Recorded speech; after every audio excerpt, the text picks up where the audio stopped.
wasiat tu. Lagi diizinkan berkata-kata serta matinya pada kubur. Diizinkan dia tanggung macam ni ayat ni rasanya. Diizinkan untuk dia berkata-kata, untuk bercakap, dia bersembang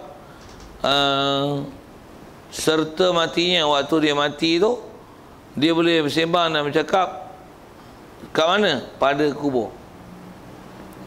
Pada kubur. Jadi takluk pada kubur tu adalah berwasiat.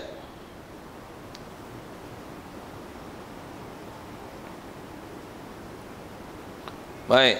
Jadi dia boleh berkata-kata, takluk pada kata-kata, berkata-kata serta matinya, mati orang tadi, dia berkata-kata dalam kubur.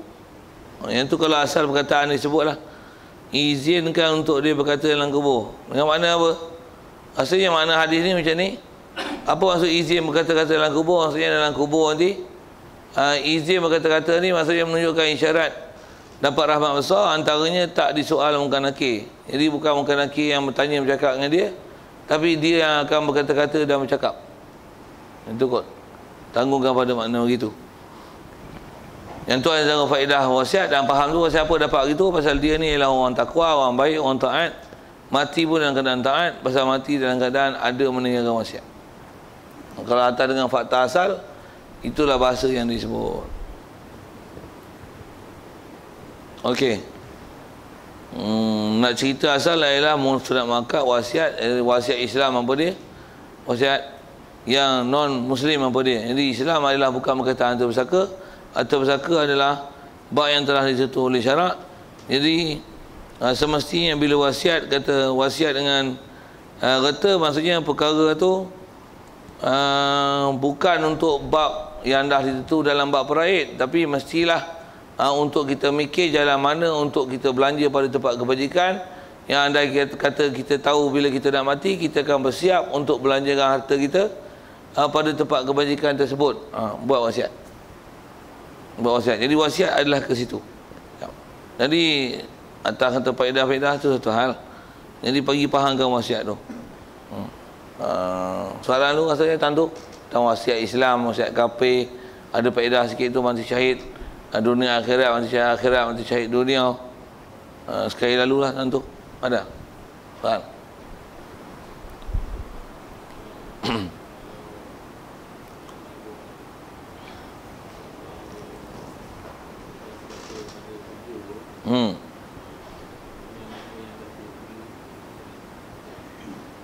Dengan apa yang ditulis.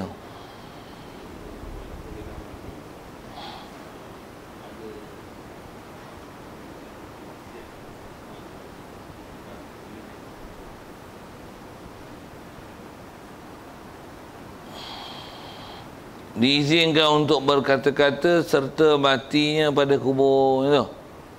Izinkan dia untuk cerita wasiat dia waktu dia nak mati itu. Tu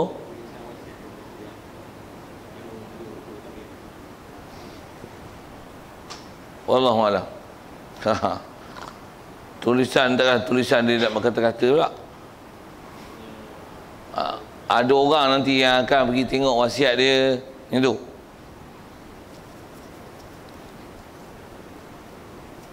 Wallahu a'lam. Yang tu bab-bab fadilat macam ni, kalau ni semak kena semak lah. Satu, kalau tak faham nak pergi tanggung kat mana, nak pergi sah, wallahu a'lam ni.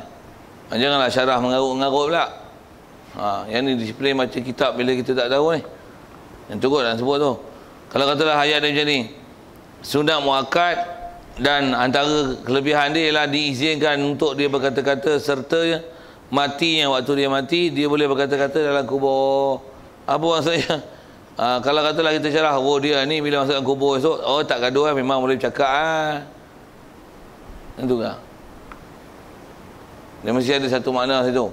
Jadi faham itu, izin dengan berkata-kata ni maksudnya dia termasuk antara orang baik-baik. Atas nama syahid pun tadi syahid akhirat. Jadi orang syahid akhirat ni agak-agak malaikat Munkar Nakir tanya, siapa? Atas nama syahid akhirat, malaikat Munkar Nakir tanya. Pasal orang yang kalau memang benda-benda nak buatkan benda baik ni, biasanya kadang-kadang ada benda yang dia tak cerita ke orang. Jadi bila dia tak cerita ke orang tu, dia punya keikhlasan tu tinggi. Jadi atas kata bab macam ni, bila buat wasiat dia tak cerita ke orang ramai yang dia tak cerita, tapi ada istilah wasiat. Jadi itu yang sebut ada syahid, syahid itu syahid akhirat. Dengan sebab tu, insyaAllah lepas sesi kubur, dan antara faham sebut tadi tu yang antaranya diizinkan berkata-kata serta matinya waktu dalam kubur, dengan mana apa saja persoalan mungkin nak kita tanya kepada dia, dia boleh jawab. Pasal apa? Pasal dia orang taat, orang yang jaga syariat. Itu pun boleh tak tanggung kat tu. Nak tanggung tadi tu susah sikit. Kenapa rasa saya bagi jawapan dah tu? Ada lain? Kita tahu. Masih bab wasiat-wasiat. Hak dalam Islam mana, hak dalam Islam mana. Baik, ada pun harus berwasiat dengan perkara yang maklum dan dengan yang majhul, serta ia suruh beri bagi si anu sesuatu yang di dalam, beri bagi si anu susu yang di dalam lambungnya, belum lagi perah, kemudian daripada matiku, dan sah pula yang sudah ada maujud dan yang lagi makdum, seperti apabila berbuah pohon kayu ini, berikan buah ni kepada si anu, kemudian daripada matiku. Yang ini tidak sebut satu kaedah di mana kita boleh berwasiat. Jadi harus berwasiat dengan perkara-perkara yang maklum. Untuk wasiat dari segi hukum, boleh wasiat dengan benda ni. Apa dia? Benda yang maklum. Contoh maklum, dia ada rumah, ada kereta, tu katalah benda maklum. Jadi wasiat dengan perkara yang maklum. Perkara maklum tu dia kata kereta, rumah, kebun, bendang,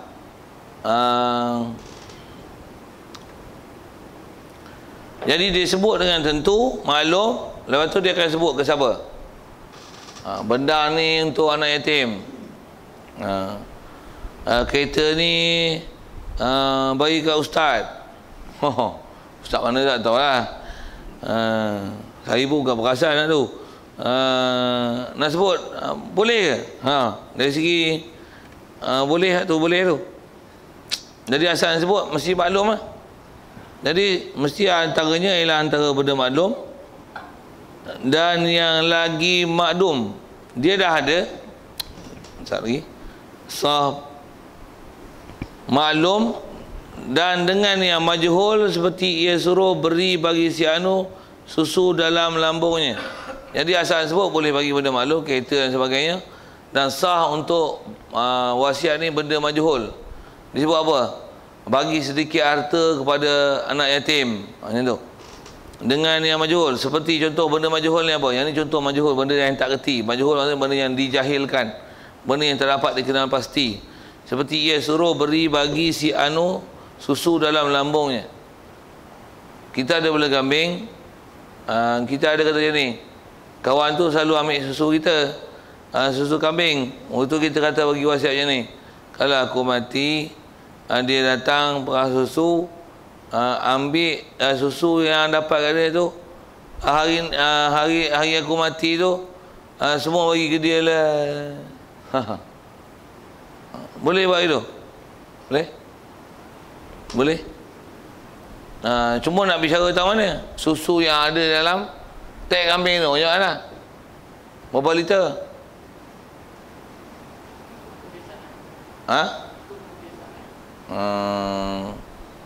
Macam mana pun atas kita bicara, dia kata benda tu kalau majhul sekalipun sah.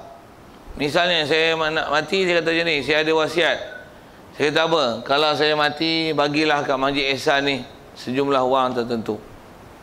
Sah wasiat? Sah. Ayat dia apa? Sejumlah wang. Sekupang boleh tak? Tapi tak sah sekupang. Biasanya orang tak berwasiat dengan sekupang. Sekupang ni kutip tabung, ambil pun tabung. Tu yang tahap dia. Kalau sampai wasiat ni maksudnya berilah sesuatu. Asal bahasa sesuatu macam mana? Sekupang apa dah? Air 1 sen tak apa dah. sesuatu, tapi dia kena lihat huruf. Macam mana pun boleh ke dia sebut bagilah sesuatu tu istilahnya majhul. Kita nak faham wasiat, boleh wasiat? Boleh. Maklum boleh.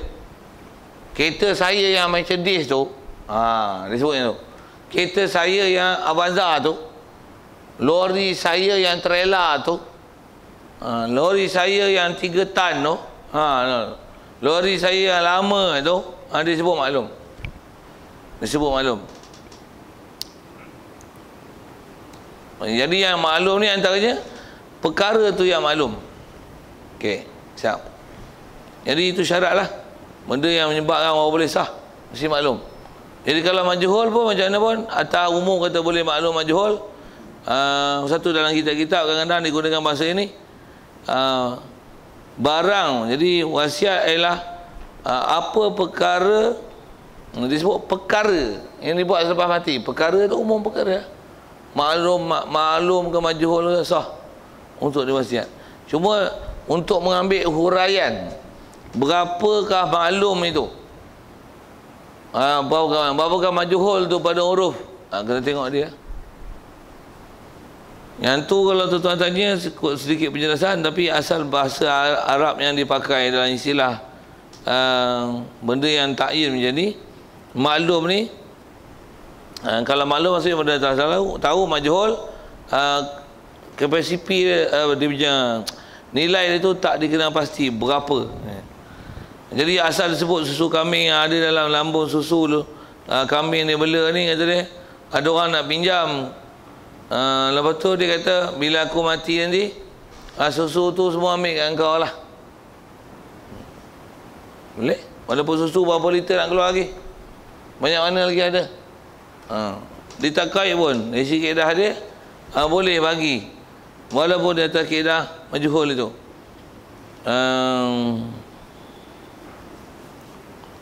Seperti ambil apabila berbuah kayu, pohon kayu ini berikan buahnya kepada si anu, kemudian daripada matiku, lepas aku mati ada buah, bagi kat orang ni. Dari si hukum itu adalah hukum wasiat majhul.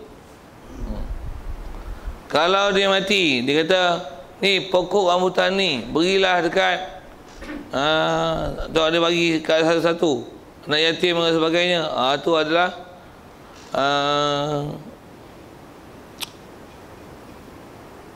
itu adalah yang maklum. Kalau dia bagi yang tertentu, okey, selesai. Jadi maklum majhul tu tak ada masalah. Lagi perah kemudian daripada matiku. Baik. Dan sah pula untuk wasiat yang sudah ada maujud dan yang lagi makdum. Baik. Boleh, yang ni masalah nak wasiat ke siapa pula. Tadi apa yang nak diwasiat? Sah wasiat untuk sesuatu yang ada maujud. Waktu diwasiat tu memang ada. Saya nak beri kebun ni pada anak saya, memang saya ada anak dah pun. Cuma bab anak tu contoh tu tak cantik lah pasal ke waris kan. Bagi contoh orang lain, saya nak beri tanah ni pada jiran saya. Jiran saya, sah bagi?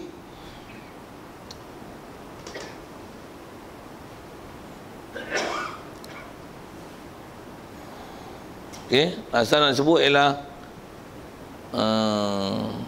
mestilah yang sudah maujud.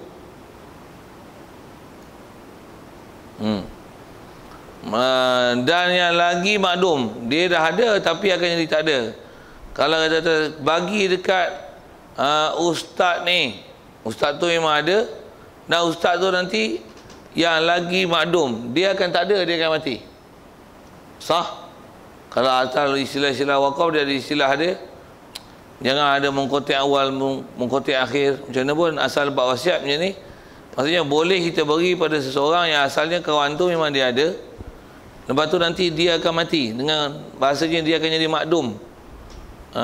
Boleh. Ataupun benda tu bukan orang yang diberi tu, apa benda yang nak diberi tu, buah misalnya, musim buah, buah lah, musim tak buah, tak buah. Boleh ke bagi tu? buah pula banyak mana? Majhul. Sah bagi itu. Dalam istilah buat wasiat. Seperti apabila berbuah pohon kayu, digunakan apabila berbuah kayu ini berikan buahnya kepada si Anu, kemudian daripada mati aku. Bila aku mati nanti buah tu ambillah bagi ke dia.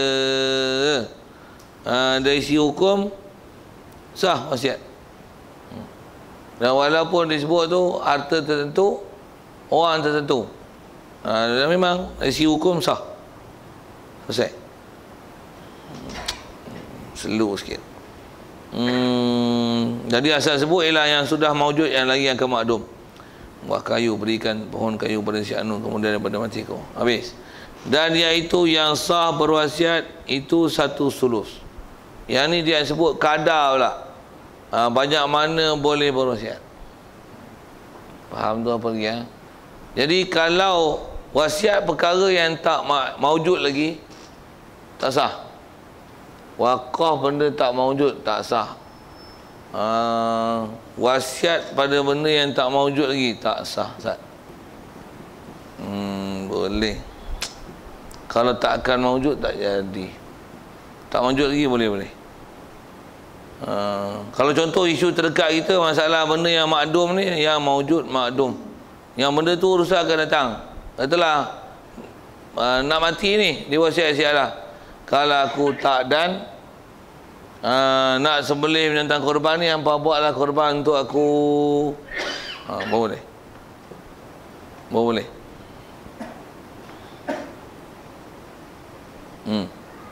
Allah SWT saja nak sebut tang kata Ramadan tu apa, Zulkaidah tak panggil lagi, waktu korban tak panggil lagi, tapi dia wasiat-wasiat lah, boleh. Wasiat tak ada masalah. Wasiat tak ada masalah di sudut benda tu maujud atau makdum. Dan yang lebih daripadanya, baik. Dan iaitu yang sah berwasiat itu 1 sulus, baik. Yang ni yang sebut kadar. Boleh wasiat hanya 1 sulus. 1 ialah 1 sulus per 3. 1/3. Jadi kalau ada 90,000, boleh atas nama wasiat ni benda-benda yang bernilai. Kalau ada 90, 1/3, 30,000 saja. Kalau ada 9 juta, 3 juta saja. Yang atas nama wasiat. Atas nama wasiat. Dan kalau sebut kata contoh 1/3 tu dengan kata telah 3 juta, jadi maksudnya aset si mati tu akan ada 9 juta. Pasal dia boleh wasiat 3 juta. Itu yang bahasakan 1 sulus. Baik. Jadi paling banyak maksimum 1/3. Lain tak boleh kacau. Pasal tambah pula cakap tu wasiat ni, pasal bila suruh buat dengan wasiat, maksudnya mati aku baru buat macam ni, dia memang lulus kadar harta 1/3. 1/3 je. Dan yang lebih daripadanya, lebih kepada kadar 1/3, dia terhenti meluluskan dia oleh segala waris. Waris terhenti untuk beri. Waris kata tak apalah, kami ikutlah. Macam Abah kata tu, kalau semua waris istilah yang bersetuju, dan istilah setuju tu mestilah setuju dengan lafaz mulut, pakai kata setuju.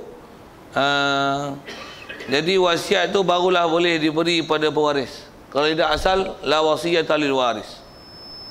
Kalau katalah abah nak mati ni bagi anak yatim, rumah ni bagilah dekat bongsu sekali, pasal dia ni kecil lagi, hampa lain besar-besar, hampa pun dah berkeluarga, katalah itu, dia nak bagi tertentu pada waris. Asalnya tak boleh wasiat dah pada waris, pasal dia ada buah bersaka. Tapi dia nak buat khusus, dia yang ni tak dapat, tidak mesti dapat dengan persetujuan segala waris. Baru waris lulus, berapa yang lebih pada kadar 1/3 atau peninggalan si mayat, waris lulus baru boleh jadi. Kalau tak lulus, tak ada. Kalau ada sebahagian lulus, yang lulus, yang tak lulus tu, kalau dia minta bayar ganti rugi di atas, beri pada salah seorang waris yang akan mengurang harta pusaka. Kalau dia minta bayar, satu hak dia. Dia ada bersekutu, berkongsi hak milik 2/3 tu atas nama pewaris tu.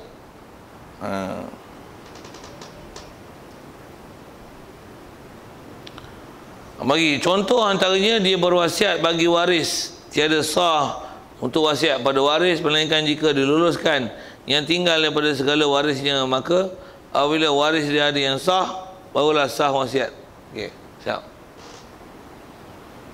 Jadi asal dengan kalau masalah wasiat tu, orang yang wasiat memang tak boleh wasiatkan harta benda yang sepatutnya dia pewaris dia pun dapat harta pusaka nanti. Yang tu asal hukum. Melainkan jika pewaris pun memang tahu memang layaknya sepatutnya dialah pasal dia banyak uruskan harta yang pusaka tu. Kita tengok semua waris setuju, baru boleh setuju. Orang boleh beri pada pewaris berdasarkan wasiat. Okey.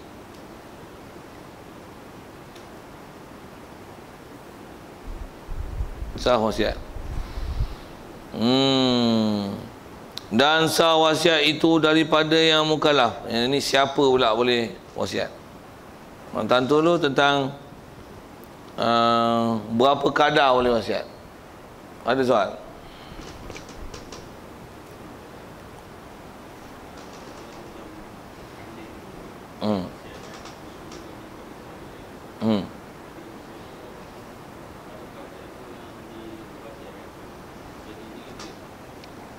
Kambing tu.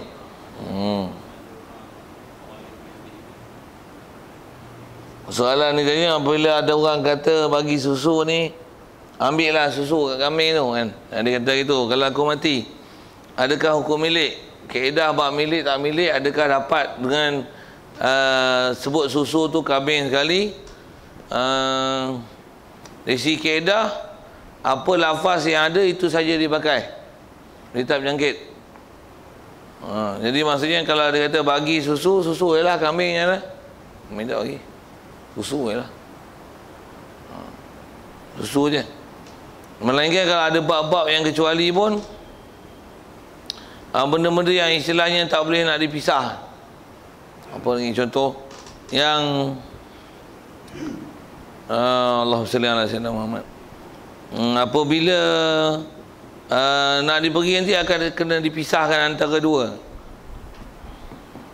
Lambat sikit. Okey, slow sikit.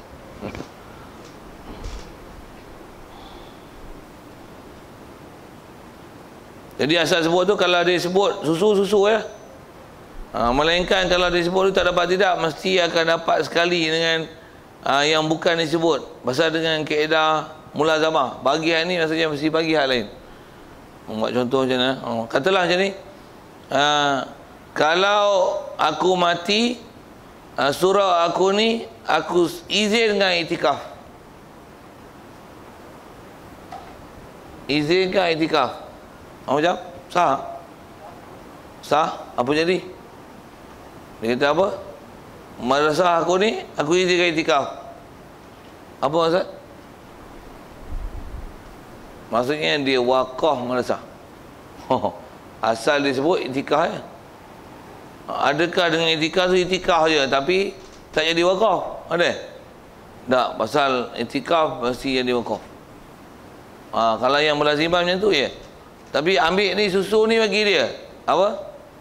Susu je lah. Boleh?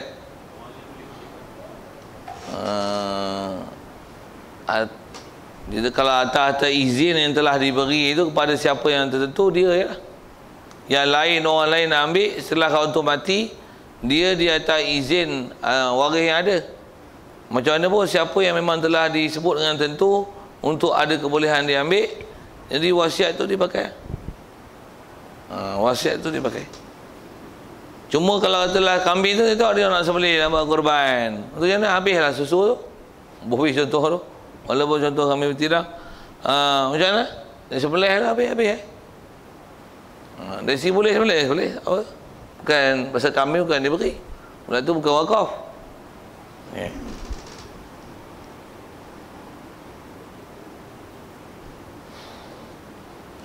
Ada lagi tu. Ya.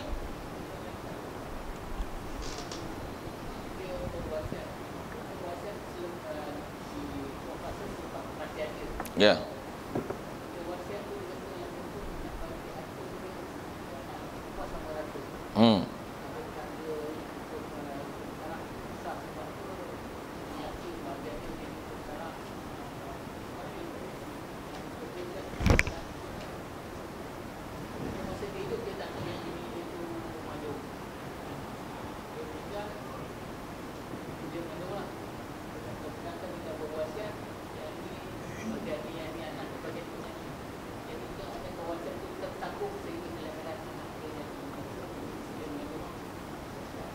Wasiat yang lain tak ada.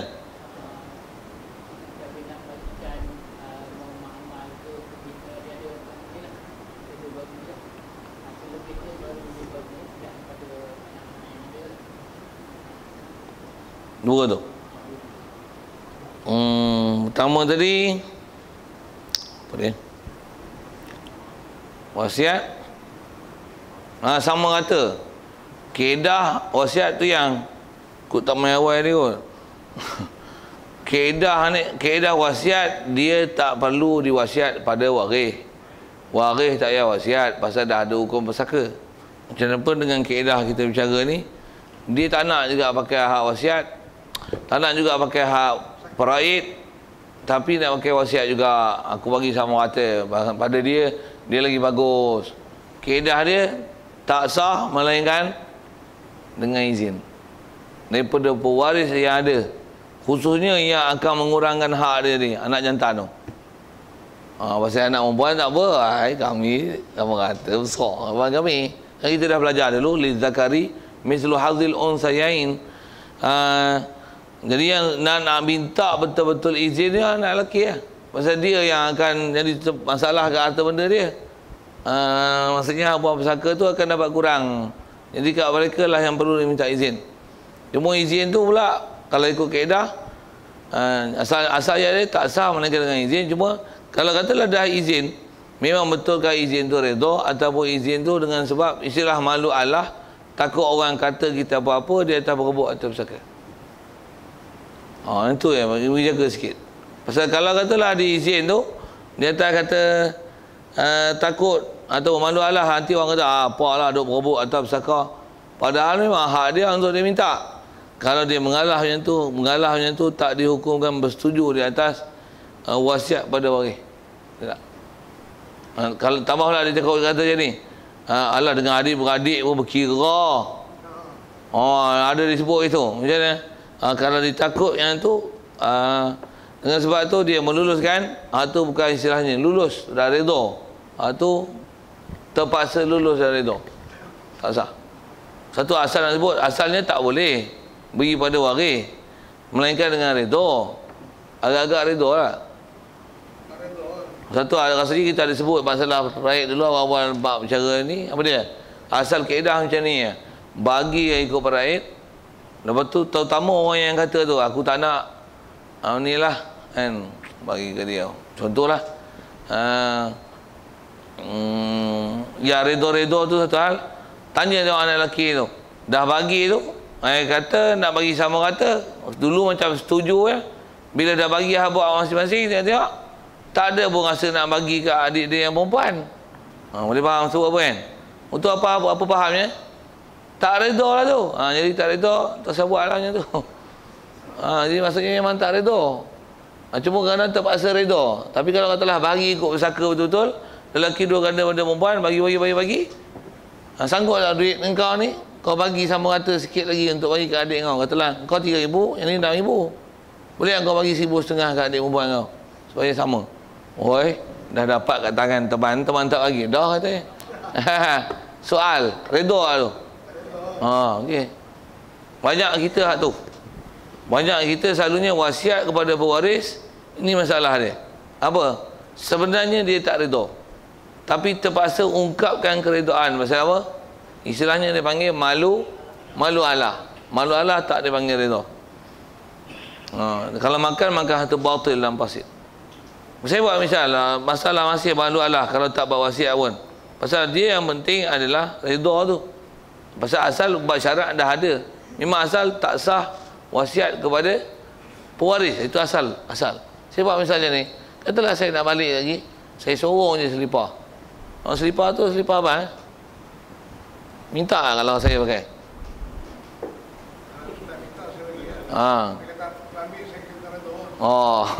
Itu pun pasal tak tahu saya kan. Kalau tahu, ustaz tak apa. Itu pun pasal apa? Tak apa tu. Malu Allah lah. Sagilah dengan ustaz pun berkira. Pasal ustaz tu yang dia bagi. Kalau